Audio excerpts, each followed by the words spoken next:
Muy buenos días, muy buenas tardes, muy buenas noches. Te habla el pastor Carlos Betancourt de la iglesia Brainer Baptist Church.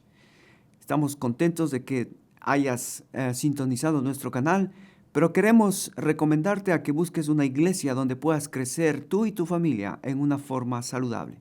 Bendiciones. Hasta pronto. Esta mañana ir al libro de Romanos capítulo 12. Romanos capítulo 12 y nuestro tema es, que quisiera yo seguir en esta mañana es, si Jesucristo vino, entonces sabemos nosotros que Jesucristo ya vino, pero Él se fue, ¿se acuerdan? Él se fue y Él les dijo a los discípulos que no nos dejaría solos. ¿Qué pasa? ¿Qué iba a suceder cuando Él se iba? Que Él iba a mandar a alguien para que ese alguien esté no afuera de nosotros, sino ¿dónde? Adentro de nosotros. Y es interesante porque si Él se fue, Él vino, murió, fue sepultado, resucitó. Él se fue, pero Él dijo que Él pronto volverá. ¿Cuándo Él va a venir? Hay para el cristiano hay dos venidas de Jesucristo. La primera es cuando sea el rapto. Cuando sea el rapto, que no sabemos exactamente la fecha, que es la segunda, la venida que está esperando la iglesia. Pero hay la segunda venida que es la profecía bíblica que Jesucristo va a venir a reinar por 1000 años físicamente en este planeta Tierra, en este mundo. Así que Él va a venir a reinar. Y claro, ¿con quién va a venir a reinar? Si la iglesia ya ha sido arrebatada, si la iglesia ha sido levantada, ¿con quién va a venir a reinar? Con su esposa, con la iglesia. Así que lo que cantamos no solamente es bíblico, pero estamos cantando teología pura y dura de lo que la Biblia dice, que Jesucristo es el Rey, que es el Señor, que Él está sentado a la diestra de Dios Padre gobernando y que Él un día volverá para reinar en este mundo.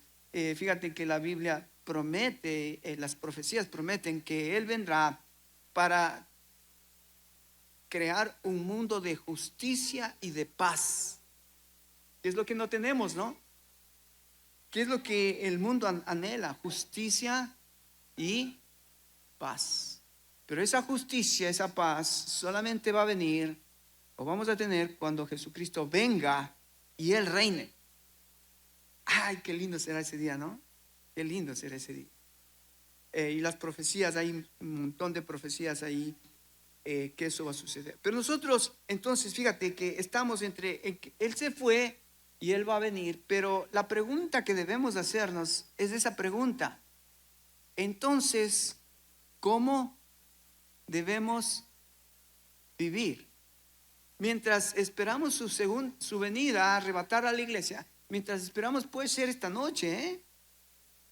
Nadie sabe, dice la Biblia que el Señor vendrá como ladrón en la noche y que será en un abrir y cerrar de ojos. Puede ser esta noche, puede ser después de este culto, no sé, puede ser en 30 años, no sé, pero ¿cómo debemos vivir mientras eso suceda? Esa es la pregunta que la iglesia debería hacerse.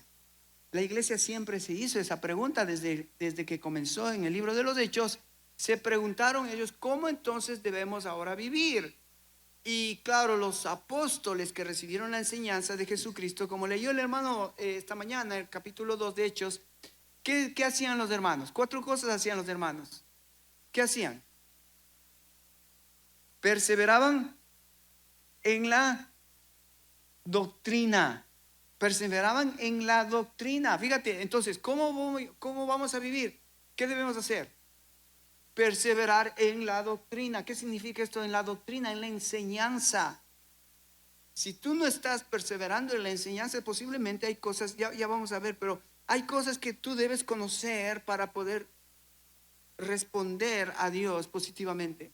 Dice que perseveraban en la doctrina de los apóstoles, en la comunión unos con otros. ¿Qué significa eso de la comunión unos con otros?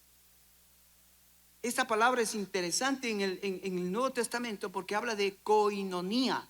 ¿Sabes? La koinonía es algo que tiene que ver con algo en común. Algo en común. ¿Por qué estamos aquí? ¿Qué es lo común que nos reúne? Cristo. Cristo. Esa es la koinonía de la iglesia. Cristo en el centro.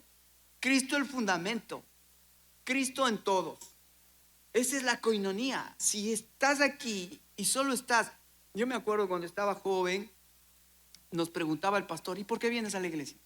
Honestamente yo tenía que decir que, no está mi, voy a aprovechar. Pero yo decía, es que hay muchas chicas. Yo estoy en la iglesia porque hay chicas y estaban muy bonitas. Entonces con mi hermano decíamos, vamos a la iglesia. Es más, les voy a contar algo, pero no le cuenten a mi esposa. No solamente íbamos a la iglesia del sur, porque nosotros asistíamos a la iglesia de la Nueva Jerusalén del sur. A la tarde íbamos a la iglesia del sur y a la noche íbamos a la iglesia del norte. Yo decía, wow, qué, mejor dicho, la gente pensaría, o los pastores, los líderes pensarían, wow, qué espirituales estos muchachos. No, hermanos, yo iba honestamente por las chicas, con mi hermano íbamos a buscar chicas y no, qué Señor, ni qué Biblia, ni nada. Pero la coinonía que la iglesia tenía al principio era las enseñanzas de Jesucristo, en torno a Jesucristo, en torno a la persona de Cristo, en torno a este personaje maravilloso. Coinonía no es, sí hacemos nosotros coinonía con las carnitas, pero esa no es la coinonía verdadera. Esa es ¿cómo podríamos decir? Es un enganche. Esa es una carnada. Pero la coinonía verdadera es ¿con quién? Con Cristo. Cuando te invitamos a una actividad, la idea es que vengas y tengas comunión con nosotros, con Cristo. De eso se trata, la coinonía. Okay. Dice, perseveraban en la doctrina, perseveraban en la comunión, perseveraban en la oración, dice. Perseveraban en la oración. Ahora yo sé y entiendo que los tiempos han cambiado, porque dice que se reunían, si tú lees el texto, dice que se reunían todos los días. ¿Sí? ¿Se han leído el texto? Todos los días. Yo digo, wow, o sea que aquí estamos fregados, porque nosotros nos reunimos una vez a la semana y con mis hermanas el día miércoles, pero ellos se reunían todos los días para orar.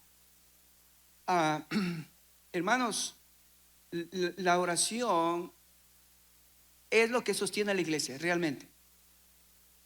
Si tú no estás orando en tu casa, con tu familia, con tus hijos, por la iglesia, algo no está yendo bien. ¿Sabes? La oración es lo que va a hacer que la iglesia se mantenga de pie. Ahora, ¿por qué te digo esto, hermano? Porque mira, es la oración en donde nosotros podemos ver el carácter que Dios está poniendo en nosotros. Ahora vamos a ver un poco de eso. Pero mira, ¿por qué la gente lucha tanto con el pecado? ¿Por qué la gente lucha tanto con las tentaciones? ¿Por qué la gente lucha tanto con este mundo que es tan atractivo? ¿Por qué esa lucha? Y es una lucha real. Pero yo te pregunto, a ver, honestamente, dime honestamente, si tú en la mañana oras con tu esposa, o oras con tus hijos, o oras tú solo, y sales al mundo, dime, ¿el diablo hará presa fácilmente de ti? No, ¿por qué? Porque saliste de la presencia de Dios. Y cuando vas a tu trabajo, cuando vas a la escuela, cuando vas con tus amigos, la presencia de Dios está en ti, real, fresca. El problema es que mucha gente no ora. dicen que son cristianos, pero no oran. Y no te estoy diciendo que, ay, sí, gracias por los alimentos en Cristo Jesús, amén. Y llegas a la casa, ay, gracias por el trabajo en Cristo Jesús, amén. ¿Eso es oración? ¿Qué es eso? Falsas repeticiones. Eso es lo que Jesucristo condenó. Falsas repeticiones. Entonces, orar es otra cosa, hermano. Orar es que la iglesia comience a estar caliente y la iglesia comience a estar conectada con el Espíritu Santo, y tanto hombres, mujeres, niños, todos estamos conectados, y cuando viene el pecado, cuando viene la tribulación, cuando vienen las pruebas, estamos listos. Estamos listos, iglesia. Yo espero, porque no, esto no es fácil, Cuando yo veo que hay matrimonios luchando, peleando, en conflictos, cuando veo hijos que son desobedientes, que se rebelan, ¿qué está pasando? No están orando, no están perseverando en la palabra, no están en la coinonía correcta. Ok, entonces fíjate, ese texto en sí es un texto muy cortito, pero es tan poderoso. Lo que la iglesia hacía es poderoso, era poderoso en ese entonces. Ahora, entonces, ¿cómo debemos vivir ahora? Y dice el texto que perseveraban en las oraciones y en el partimiento del pan. ¿Qué significa eso, Israel? La cena del Señor. ¿Qué hacemos nosotros en la cena del Señor, hermanos? ¿Qué hacemos? ¿O es una actividad más? ¿O es una liturgia de la iglesia? ¿Qué es la cena del Señor, hermanos? ¿Qué te recuerda? Te recuerda y te debería recordarnos cuando cenamos que sin ese sacrificio yo no podría estar con ustedes, yo no podría tener esperanza de la vida eterna. Sin el sacrificio de Jesucristo estaríamos perdidos. Me encanta la última canción que cantamos. Me encanta. Cantamos el Evangelio, cantamos que Él murió, que Él vino, murió, fue sepultado, resucitó y reina. Ese es el Evangelio. Y eso es lo que hacemos en la Santa Cena. Recordamos en nuestra mente. Qué lindo que Jesucristo fue el mejor maestro de este mundo, porque Él fue el mejor pedagogo. Imagínate qué increíble cómo Él dejó a su iglesia algo físico, algo visible, para que no te olvides. Imagínate que si la iglesia no tendría la práctica de celebrar la cena del Señor, ¿te imaginas qué pasaría con la iglesia, con el Evangelio? Ya seguramente ni nos acordaríamos. ¿Por qué estamos aquí en coinonía? ¿Por qué estamos? Porque Él murió, porque Él resucitó, porque Él está vivo, porque Él reina. Ese es el Evangelio. Bueno, eso es lo que dice Pablo en la iglesia, cómo él nos describe la iglesia. Pero ahora Pablo en Romanos capítulo 12 nos va a describir la iglesia de otra manera. ¿Cómo debemos vivir? ¿Cómo debemos vivir? Ok. En el capítulo 12 vimos dos verbos muy importantes. Capítulo 12. Ven conmigo el Romanos capítulo 12, 1 y 2. Rapidito. Romanos 12, 1 y 2. ¿Estás conmigo? Ok, vamos a leer todos. Si me ayudas, vamos a leer todos, ok, para poder entrar en el contexto. Dice así la palabra de Dios, mira. Así que, ok, vas a ir a leer conmigo, por favor. 1, 2, 3. Así que, hermanos, os ruego por las misericordias de Dios que presentéis vuestros cuerpos en sacrificio vivo, santo, agradable a Dios, que es vuestro culto racional. Aquí hay una palabra que es muy importante, que ya estudiamos, la palabra presentarte, presentarnos a Dios. Esa es una palabra clave, porque quitas esa palabra. ¿Cómo yo descubro una idea, una palabra o una oración clave? Porque quita esa palabra y la oración no tiene sentido. La idea no tiene sentido. O sea, el presentar es el verbo principal de este párrafo, de esta oración. Y luego, el versículo 2, hay otra palabra asimismo que es clave en este versículo. Versículo 2, lee conmigo, 1, 2, 3. no os conforméis a este siglo, sino transformaos por medio de la renovación de vuestro entendimiento, para que comprobéis cuál sea la buena voluntad de Dios, agradable y perfecta. ¿Cuál es la segunda palabra que es importante en este versículo? El verbo, sí, es también es un verbo conformar, sino exacto. La palabra clave en el segundo versículo es transformaos, transformaos. Entonces mira, a ver, repite conmigo, presentarme. Y segundo, transformarme. Ok, la iglesia del Señor Jesucristo se edifica con personas que se han presentado a Jesucristo y están siendo transformadas por Jesucristo. Si no hay esa experiencia en la iglesia no podrá nunca ser edificada. ¿Te acuerdas que dijo Mateo 16:18 Jesucristo? Yo edificaré mi iglesia.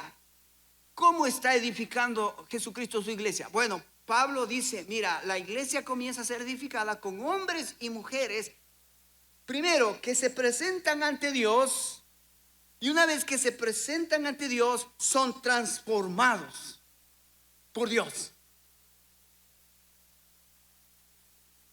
Yo voy a poner un video de lo que, para que vos veas, esto no es chiste, esto no es simple, esto es lo que entendieron los hermanos de la iglesia primitiva. ¿Qué significa? Es presentarme a Dios y dejar que Él me transforme, y el costo que esto requiere. Mira lo que dice, mira, te voy a poner este video, míralo bien, presta atención, vamos a escuchar.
Ok. Es fuerte. Es fuerte. Pero si tú quieres estar serio con el Señor, tendrías que verlo en oración. Tú, tu familia, y explicarles que la iglesia de hoy, escucha esto, hermano, la iglesia de hoy está de pie porque la sangre de los mártires fue la semilla de lo que hoy es la iglesia. La sangre de los mártires es la semilla de la iglesia. ¿Escuchaste eso? Fue por estos hombres, por estas mujeres que entendieron que había que presentarse a Dios como sacrificio vivo, santo, agradable. Ese es el culto racional que debe haber en la iglesia. El venir y ponerme al servicio del Señor, decir, Señor, ya no vivo yo, ahora Cristo vive en mí y quiero que tú seas mi Señor. El problema de la iglesia en estos días es que la gente tiene muchos señores, muchos dioses con minúscula. Ese es el gran problema de nuestros días, de la iglesia. Estamos al punto, al borde, estamos ya casi en el comienzo de la apostasía. ¿Qué es la apostasía, pastor? Es cuando gente de adentro comienza a renegar su fe. ¿Sabes por qué esa gente reniega su fe? Porque nunca ha entregado su vida al Señor. Nunca. Vino a la iglesia, cantó coritos, dio diezmos, hizo todo lo que la religión hace, pero nunca hubo una regeneración, no una transformación, nunca hubo un regeneramiento del alma. Es cuestión de tiempo, es cuestión de tiempo. Pero la iglesia primitiva entendió lo que es presentarme a Dios en sacrificio vivo, santo, agradable.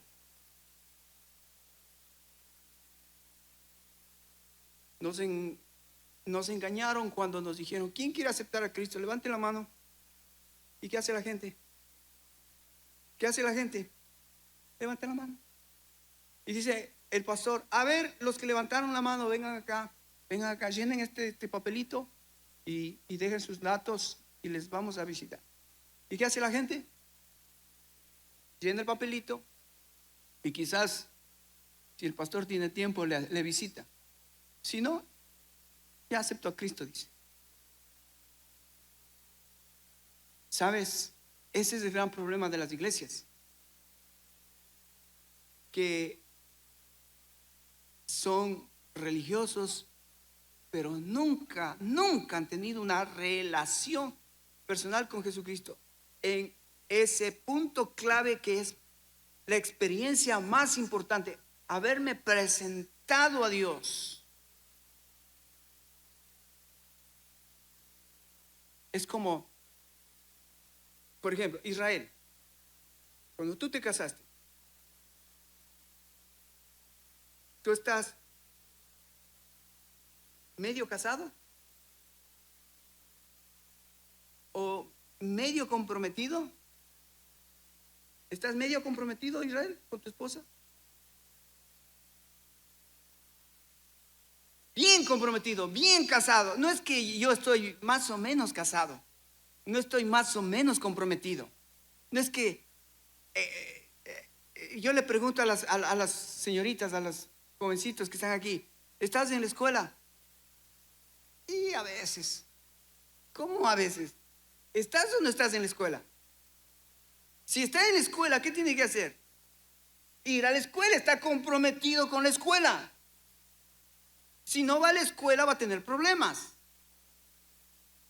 Entonces, fíjate, esto de entregarme a Dios es un compromiso que yo hago, es una vez y para siempre. Dijimos que este compromiso es una decisión de mi voluntad intencional, completa, no a medias, completa. Yo le entregué mi vida al Señor completamente. Algunos tienen esa idea de que, bueno, ahora le doy un poquito, mañana le voy a dar otro poquito y así le voy dando poquito a poquito. No, no. El Señor dijo o todo o nada. O sea, Él no está esperando que tú estés. Dice Romanos capítulo 6 que presentemos nuestros miembros a Él como instrumentos de justicia. Entonces, todo mi cuerpo, todo mi ser tiene que ser presentado a Él.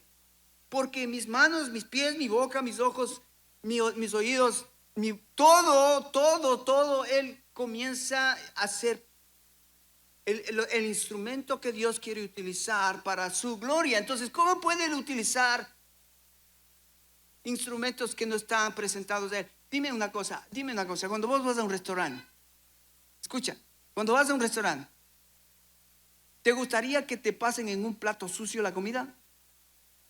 ¿Te comerías la comida del que está ahí de sobra? ¿Vos crees que Dios va a hacer lo mismo con tu vida? Si Él ve que tu cuerpo, tus manos, tus pies, tus ojos están sucios, ¿cómo puede utilizar Dios un instrumento sucio? ¿Cómo puede Él darse a conocer? ¿Cómo su gloria puede darse a conocer al mundo cuando está sucio el instrumento?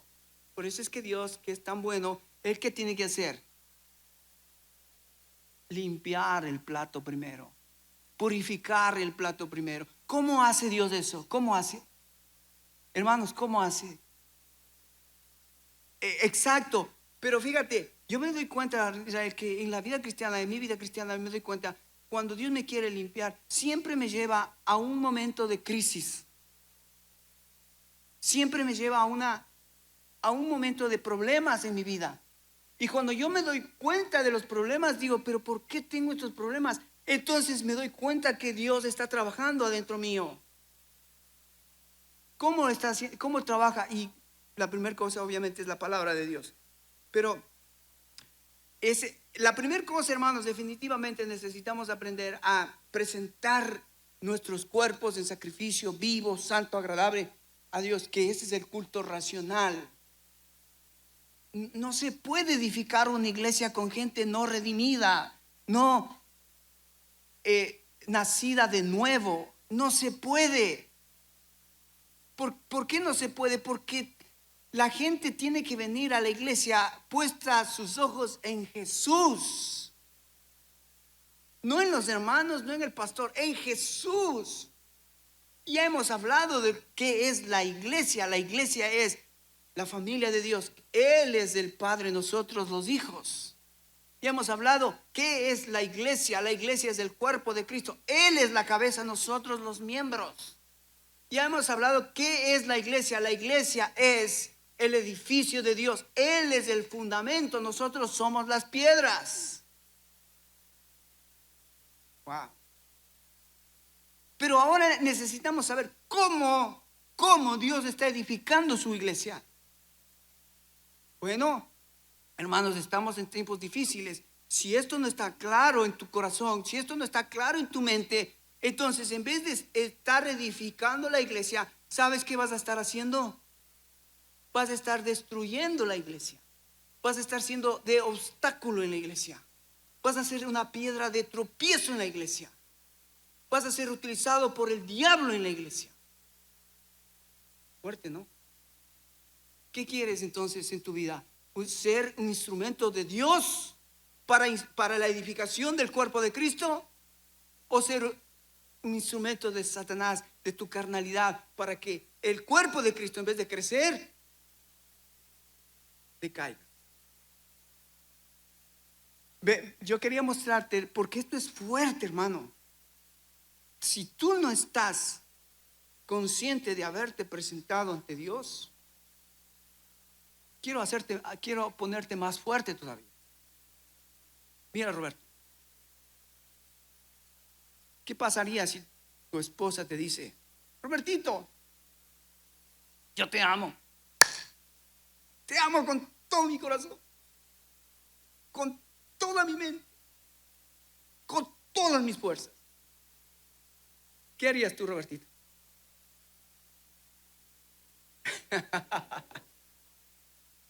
Si mi esposa me dice eso, yo lo que hago es le abrazo y le digo: gracias, mi amor, y le apapacho.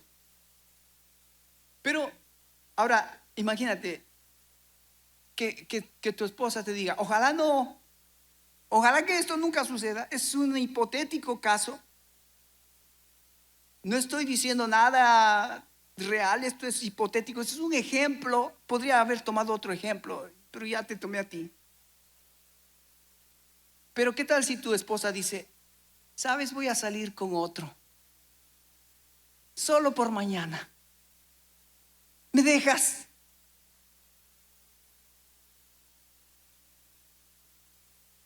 Wow, ¿en serio? ¿En serio?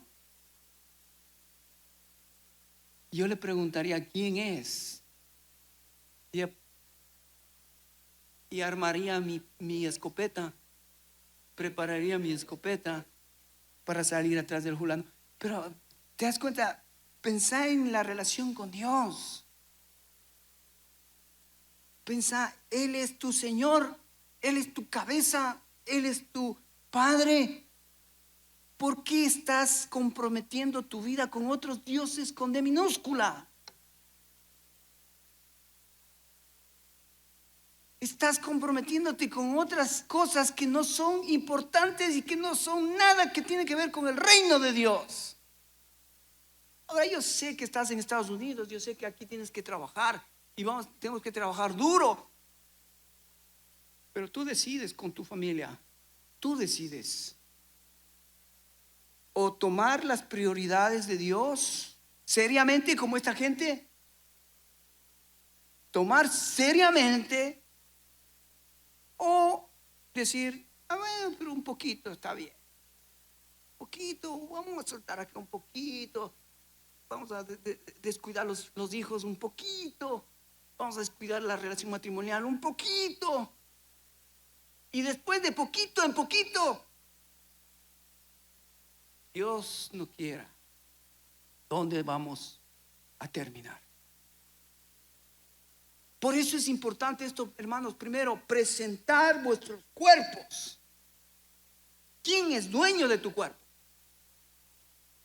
¿Quién es? ¿Es el Señor Jesucristo? Si Él no es el dueño, hermano, estás en problemas. El Jesucristo te dijo así, mira, en Mateo 7:21. Muchos me dirán en aquel día: Señor, Señor, en tu nombre echamos demonios, en tu nombre hicimos esto, en tu nombre hicimos esto otro. ¿Qué les dijo Jesucristo? Apartaos de mí, hacedores de maldad. O sea, tuviste religión, pero nunca hubo un nacimiento de corazón que Él sea tu Señor, como la película que acabamos de ver. Hombres y mujeres que estuvieron dispuestos a dar su vida por su Señor. Y aquí me da a veces mucha tristeza que tenemos muchos problemas que podríamos, yo creo que avanzar más, porque cada uno deberíamos ir en nuestra relación con el Señor, ir creciendo, ¿o no? Pero sabes, la segunda cosa es muy importante como la primera. Tanto la primera como la segunda son importantes, pero si tú has nacido de nuevo, tú has presentado tu vida al Señor, la segunda cosa es importante. ser transformados por medio de la renovación de vuestro entendimiento. Y yo creo que aquí hay un punto muy importante, porque fíjate, Romanos capítulo 12, rapidito, te voy a mostrar. Romanos capítulo 12.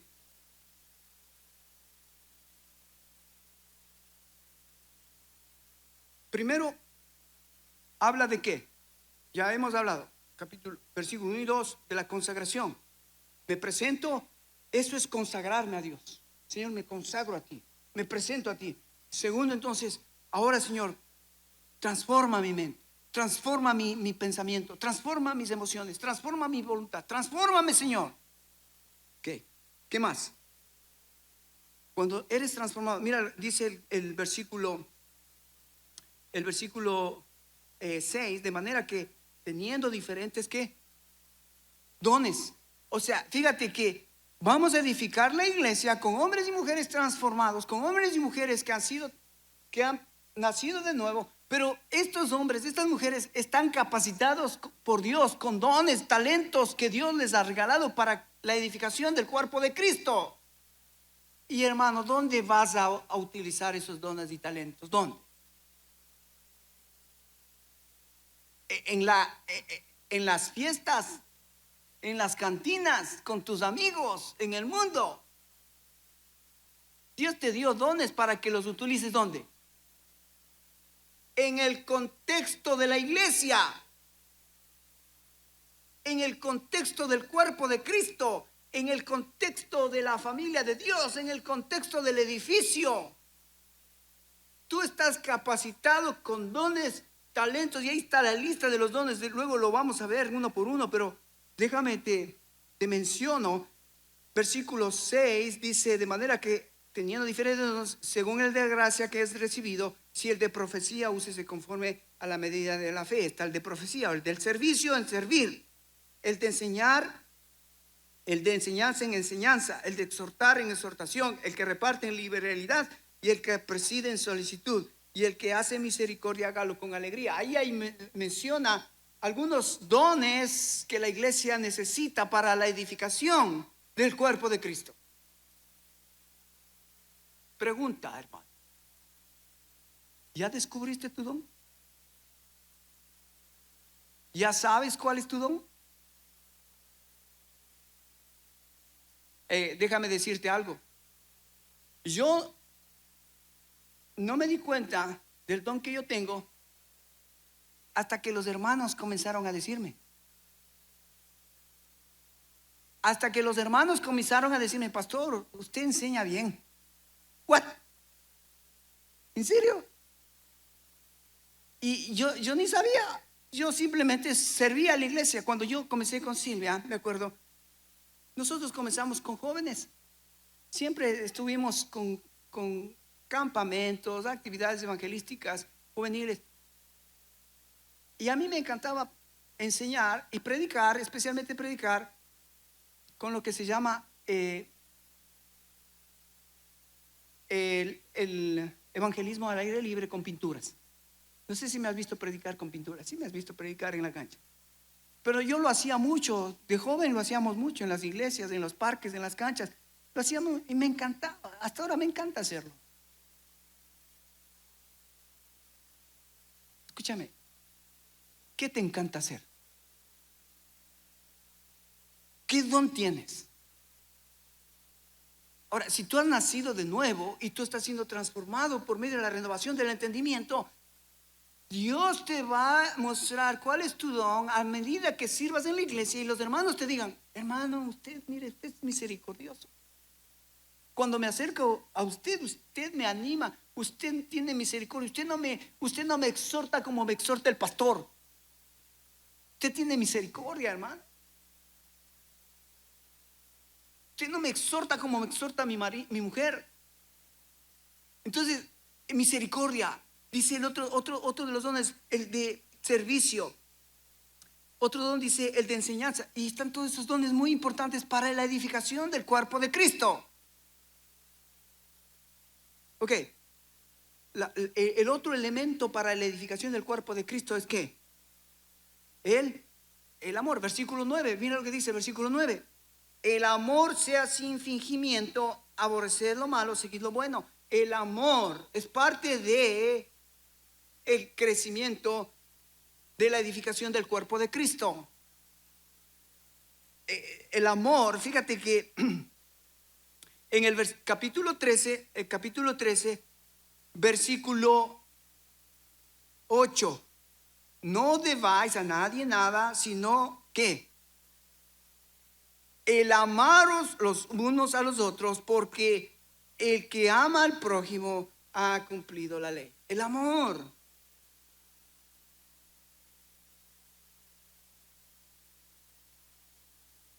Cuando nosotros venimos a la iglesia, un distintivo que debería hacer en nosotros es el amor. Ahora, yo entiendo que para algunos quizás nuevos o que quizás que están aquí, en la Biblia hay por lo menos 4 formas de amor.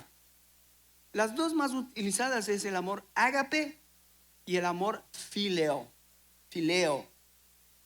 El amor ágape es el amor que viene de Dios, es el amor de Dios.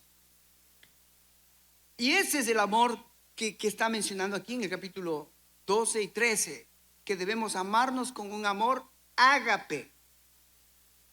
Pero nota esto, hermano.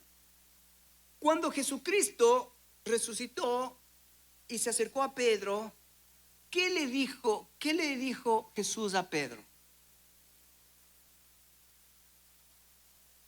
¿Cuántas veces le repitió Jesucristo a Pedro, Pedro, me amas?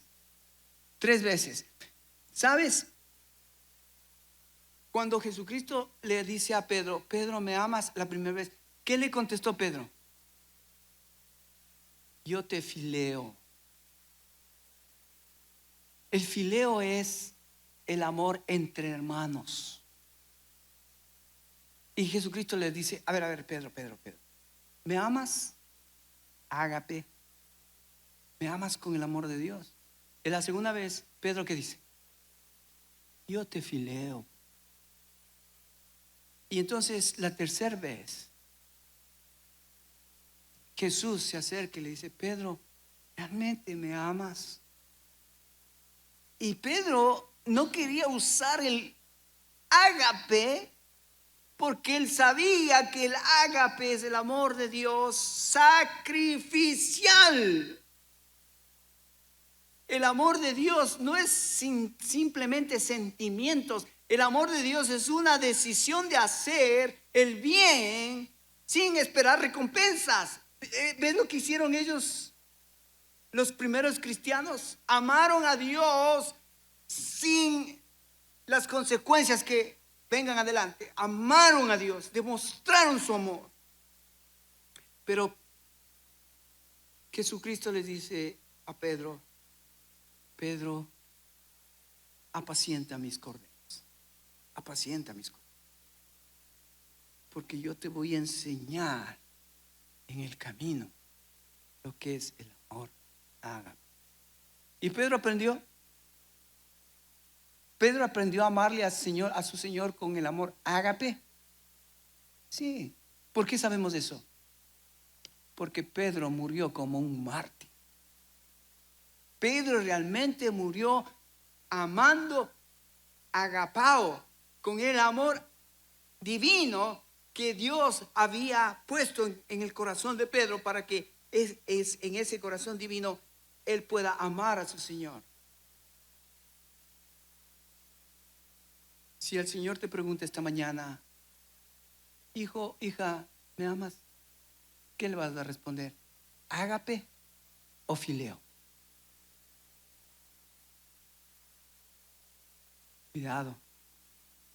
Cuidado, porque Dios va a tomar muy en serio tus palabras esta mañana. Ay, Señor. La otra cosa que vemos en la iglesia, Pablo mencionando aquí, fíjate, capítulo 15, Romanos, es la unidad. Otra vez volvemos al tema de qué es lo que nos une. ¿Qué es lo que nos coinonea? ¿Qué es la coinonía que tenemos? ¿Qué es lo que hace que estemos unidos? No es uniformidad. No es el hecho que en la iglesia todos pensemos iguales. No, no, no. No es el hecho de que, ay, aquí todos somos iguales. No, unidad tiene que ver, unanimidad tiene que ver con lo que cada uno entiende de Dios y se acerca a Dios para responderle a Dios. Fíjate lo que dice en capítulo 15. Esto es importante. Vamos a estar unidos mientras pase esto. Mira, mientras pase esto. Versículo 4 dice, bueno, 5. Pero Dios de toda paciencia y de consolación os dé en vosotros un mismo sentir en Cristo Jesús. Ahora, ¿cuál es ese sentir para estar unidos? ¿Cuál es el sentir? Fíjate el versículo en Cristo Jesús. Estoy en el versículo 5, ¿verdad? Ahora el 6. Para que unánimes a una voz glorifiquéis al Dios y Padre de nuestro Señor Jesucristo. Mira, hermano, ¿qué es lo que debe traer unidad al cuerpo de Cristo? Es que cada uno de nosotros decidamos en nuestro corazón, en nuestra mente, con nuestra vida, con nuestra conducta, glorificar a nuestro Señor Jesucristo. Porque si tú estás aquí para que tú te pongas adelante, para que tú seas glorificado, no estamos unánimes. No hay unanimidad porque no queremos exaltar a ningún hombre, a ninguna mujer. Queremos exaltar ¿a quién? A Cristo. ¿O no? Tristemente, Israel, vos ves hoy cómo está el mundo evangélico. Tantas celebridades. Levantan hombres.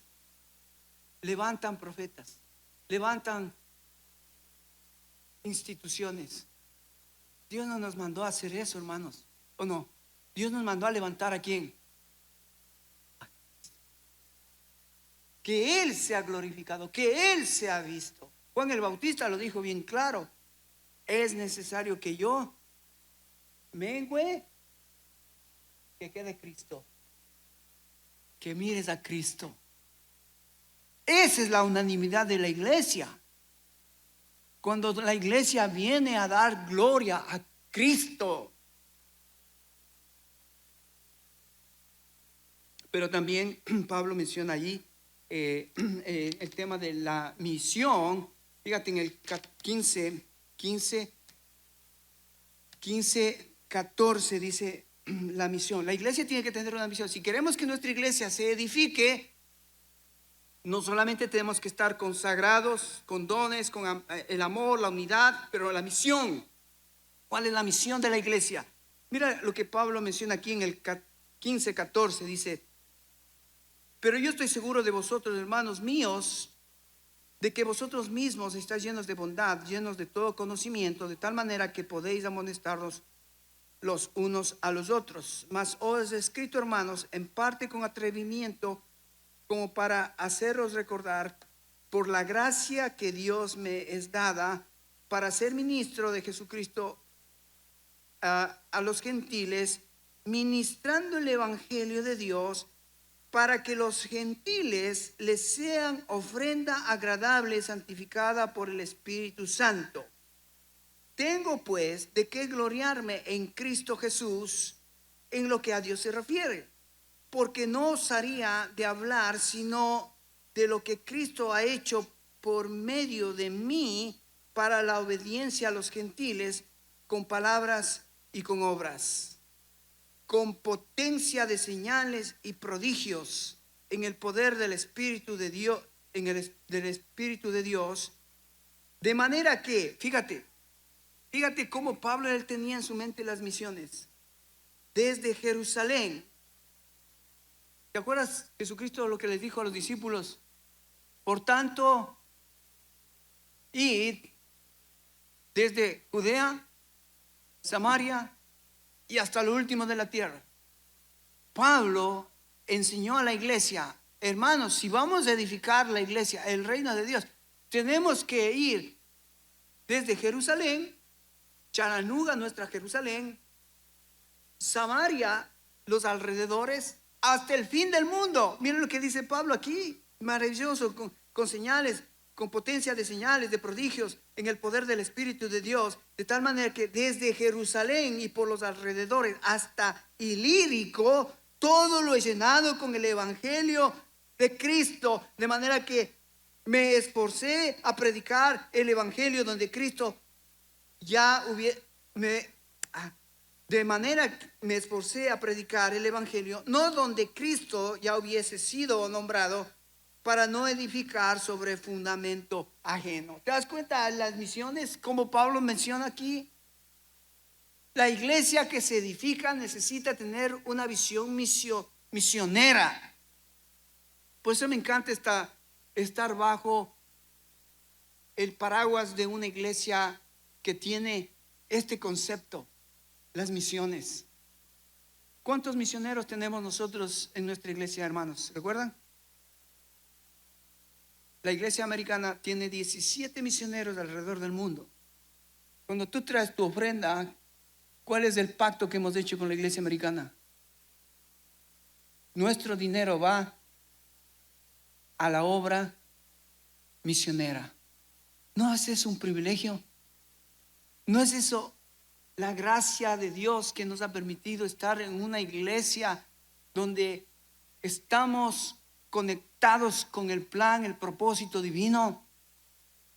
Estamos, si no podemos ir, si no podemos orar, que tendrías que orar, que tendrías que ir, pero al menos podemos dar de lo mucho que el Señor nos da.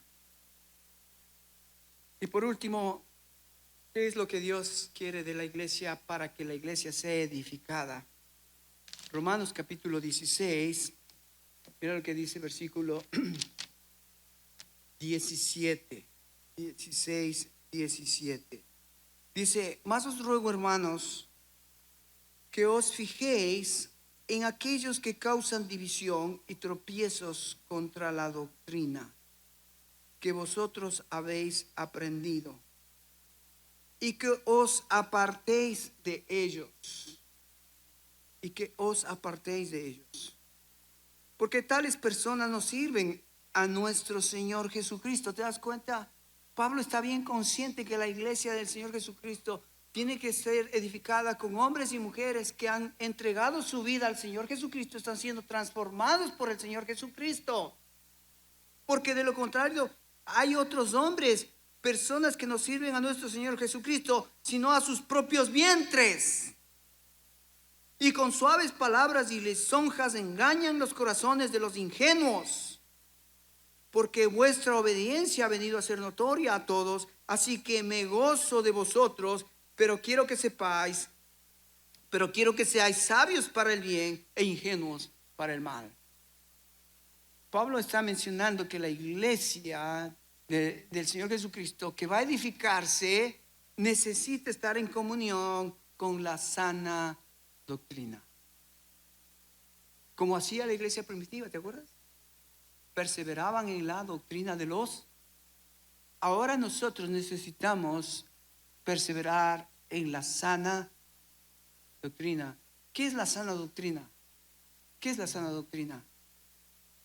Es la enseñanza del Señor Jesucristo. ¿Te acuerdas en Mateo capítulo 28, 19 y 20? Jesucristo dijo: por tanto, id y haced discípulos a todas las naciones, bautizándoles en el nombre del Padre, del Hijo y del Espíritu Santo. Y el versículo 20 es muy clave porque termina Jesucristo estas palabras: he aquí yo estoy con vosotros todos los días hasta el fin del mundo. He aquí yo estoy con vosotros. ¿Para qué? ¿Para qué Él está con nosotros? Dice: enseñándoles que guarden todas mis enseñanzas. Para eso Él está aquí con nosotros. Porque Él está enseñándonos todas las doctrinas, todas las enseñanzas de Jesucristo. ¿Para qué? ¿Cómo vamos a vivir entonces ahora? ¿Cómo? ¿Cómo vamos a vivir? ¿Cómo vamos a vivir? ¿Cómo debemos vivir entonces? ¿Cómo? Bueno, Pablo dice, terminando la carta en Romanos, dice: ok, hermanos, primero asegúrense que estén consagrados. Significa, has presentado tu cuerpo al Señor, has entregado todo tu ser al Señor, estás siendo transformado por el Señor Jesucristo. Segundo, dice Pablo, desarrolla tus dones. Dios te ha dado dones, capacidades, talentos, sabiduría para que seas un aporte en la iglesia. Tercero dice, ama a los hermanos. Ese es el distintivo de la iglesia, el amor. Jesucristo dijo, en esto conoceráis que son mis discípulos. ¿En qué? ¿En que canten bonito? ¿En que den diezmos y ofrendas? ¿Cuál es el distintivo de la iglesia hoy en este siglo? ¿Cuál es el distintivo que la gente debería ver? Amarnos, agapao, agapao, el amor ágape, el amor divino. No simplemente el fileo. Sí, te amo como hermano, como compañero, pero cuando me pides algo, no. Cuando tengo que sacrificar algo por ti, no. Ahí no tengo tiempo, ahí no te conozco, ahí. Vete nomás por donde veniste. ¿Qué más? Pablo dice, no solamente que nos consagremos los dones del amor, la unidad. Acuérdate, hermanos, la coinonía, la unidad es en Cristo. Así como Cristo es nuestra unidad, nuestra coinonía, lo que hace que nos mantengamos juntos. Venimos los domingos, estamos juntos, hacemos las actividades para que Él sea glorificado. La misión es que mientras Él venga, hay gente que no conoce el Evangelio. Por lo tanto, Dios va a utilizarte a ti y a mí, en donde quiera que vayas, donde quiera que estés, para que otros conozcan de Cristo. Y por último, la sana doctrina. Vamos a seguir predicando la palabra, predicando el Evangelio, predicando a Cristo, predicando que el Espíritu Santo de Dios es el que nos va a capacitar para poder exaltar a nuestro Señor Jesucristo. Amén, hermanos. Bueno, esta es la iglesia del Nuevo Testamento. Esta es la iglesia que el Señor Jesucristo quiere ver ahora, hasta que Él venga. ¿Cómo debemos vivir ahora entonces? Aquí está Pablo dándonos los ejes en que la iglesia tiene que ir desarrollando, creciendo, mirando, fijándose dónde estamos bien, dónde estamos mal, dónde tenemos que mejorar, y tú tienes que, como miembro del cuerpo de Cristo, estar muy pendiente. Pastor, mire, acá no estamos con los dones correctamente, no estamos con el amor correctamente, no estamos con la unidad correctamente. Entonces ahí es donde necesitamos que el cuerpo de Cristo esté despierto. Y cuando el cuerpo de Cristo está siendo usado por el Señor Jesucristo, la iglesia va a ir creciendo, va a ir madurando. La iglesia va a ir dando la gloria a aquel que se merece por los siglos de los siglos. Amén. Ponte de pie, hermano. Vente, hermano Henry. Ponte de pie, por favor. Vamos a orar.